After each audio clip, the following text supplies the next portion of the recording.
Tout ce qui est dans les cieux et la terre glorifie Allah. Et c'est lui le puissant, le sage. À lui appartient la souveraineté des cieux et de la terre. Il fait vivre et il fait mourir, et il est omnipotent. C'est lui le premier et le dernier, l'apparent et le caché, et il est omniscient. C'est lui qui a créé les cieux et la terre en 6 jours, puis il s'est établi sur le trône. Il sait ce qui pénètre dans la terre et ce qui en sort, et ce qui descend du ciel et ce qui y monte, et il est avec vous, où que vous soyez. Et Allah observe parfaitement ce que vous faites. À lui appartient la souveraineté des cieux et de la terre, et à Allah tout est ramené. Il fait pénétrer la nuit dans le jour et fait pénétrer le jour dans la nuit, et il sait parfaitement le contenu des poitrines.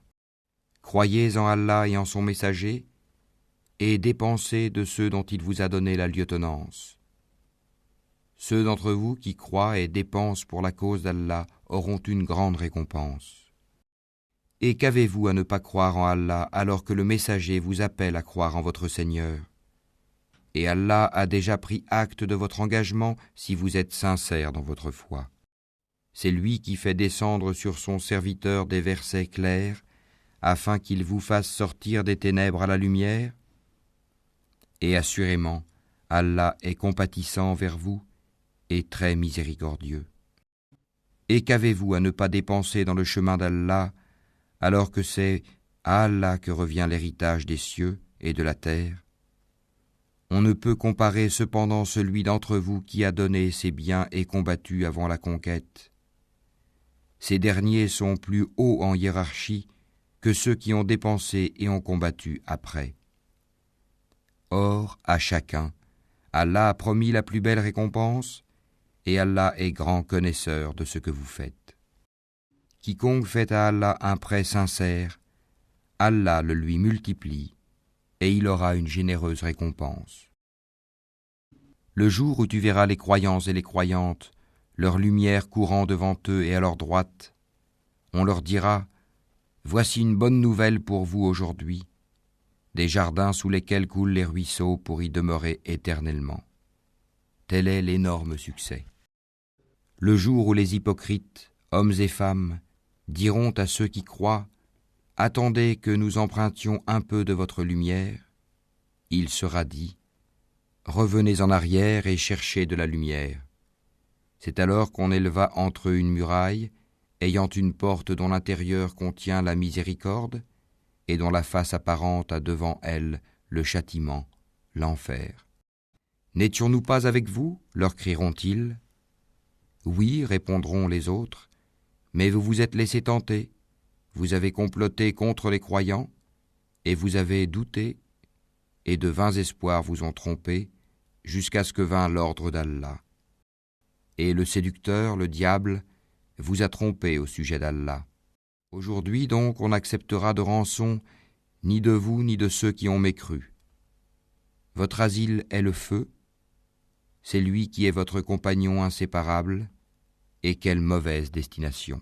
Le moment n'est-il pas venu pour ceux qui ont cru, que leur cœur s'humilie à l'évocation d'Allah et devant ce qui est descendu de la vérité, le Coran, et de ne point être pareil à ceux qui ont reçu le livre avant eux?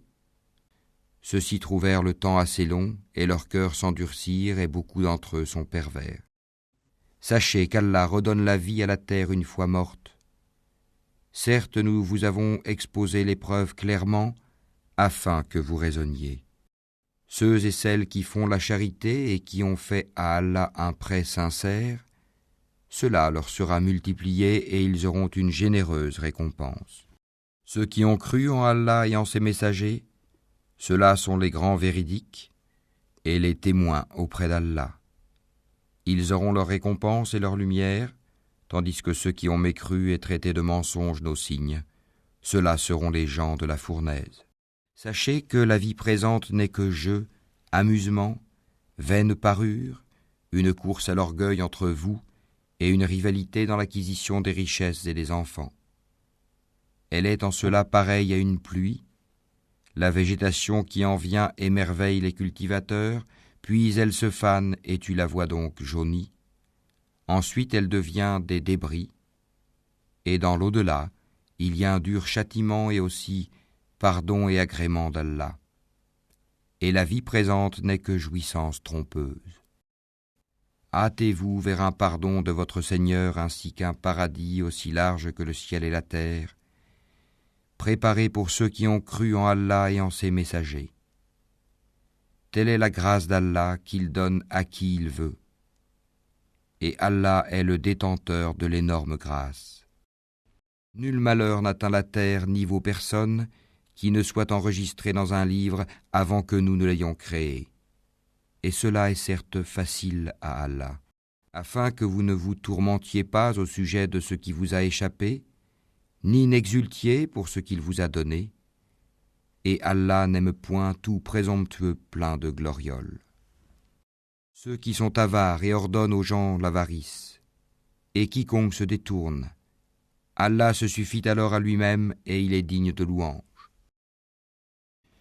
Nous avons effectivement envoyé nos messagers avec des preuves évidentes et fait descendre avec eux le livre et la balance, afin que les gens établissent la justice. Et nous avons fait descendre le fer, dans lequel il y a une force redoutable, aussi bien que des utilités pour les gens, et pour qu'Allah reconnaisse qui, dans l'invisible, défendra sa cause et celle de ses messagers. Certes, Allah est fort et puissant. Nous avons effectivement envoyé Noé et Abraham et accordé à leur descendance la prophétie et le livre. Certains d'entre eux furent bien guidés, tandis que beaucoup d'entre eux furent pervers. Ensuite, sur leurs traces, nous avons fait suivre nos autres messagers, et nous les avons fait suivre de Jésus, fils de Marie, et lui avons apporté l'Évangile, et mis dans les cœurs de ceux qui le suivirent douceur et mansuétude. Le monachisme qu'ils inventèrent, nous ne leur avons nullement prescrit. Ils devaient seulement rechercher l'agrément d'Allah, mais ils ne l'observèrent pas, ce monachisme, comme il se devait. Nous avons donné leur récompense à ceux d'entre eux qui crurent, mais beaucoup d'entre eux furent des pervers. Ô vous qui avez cru, craignez Allah et croyez en son messager, pour qu'il vous accorde 2 parts de sa miséricorde, et qu'il vous assigne une lumière à l'aide de laquelle vous marcherez, et qu'il vous pardonne, car Allah est pardonneur et très miséricordieux. Cela afin que les gens du livre sachent qu'ils ne peuvent en rien disposer de la grâce d'Allah, et que la grâce est dans la main d'Allah. Il la donne à qui il veut, et Allah est le détenteur de la grâce immense. Allah a bien entendu la parole de celle qui discutait avec toi à propos de son époux et se plaignait à Allah. Et Allah entendait votre conversation